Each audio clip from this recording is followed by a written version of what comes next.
I have been a Bronx resident since 1976, and I live in a rent-stabilized apartment. We are going on a tour of a part of the southwest Bronx that is marked for gentrification, an area where considerable amount of the people probably will have to be moved. Families are going to be dislocated. There's going to be a tremendous upheaval, and we in the community are wondering exactly what is going to be happening to us.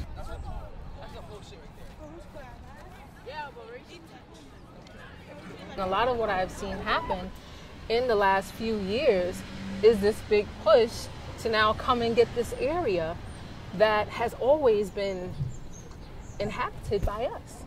So yes, do I think that a large part of why the landlord is harassing us and not making repairs to try to force us out and doing really nasty and doggish things to us, I think that's all part of the plan, you know, to push us out. Out of those 7 residential buildings, 6 of them, starting from mine at 2543 all the way down to Providence Loan, is owned by the same landlord who has let the buildings fall into horrible disrepair.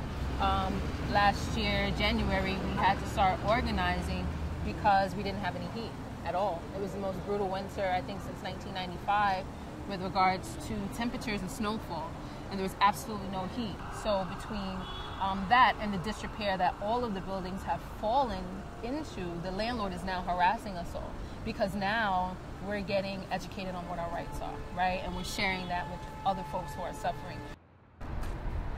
So what we have here is the New Haven line of the Metro North station, and an example of major infrastructure changes happening in our area, again, to make it easier for the powers that be to bring in a different set of people to the area.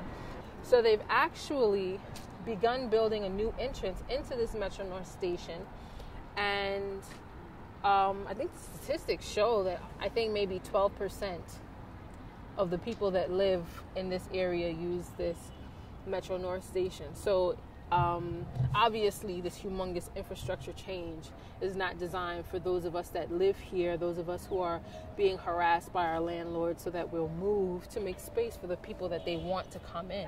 My landlord was trying to remove my sister, myself, and my daughter from a place that we've known all of our lives.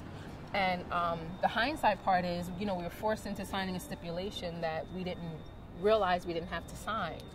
And I said, this is just ridiculous. And once we, you know, tried to get repairs and we couldn't, and then we realized that everyone was going through the same problem, we got together and said, wait a minute, we don't have to deal with this. And the problem is that they weren't expecting us to do that. So they thought they were going to have it easy because they thought they were dealing with a population of people who were just kind of like dumb and dunce, you know, or too old to care or too sick to do anything.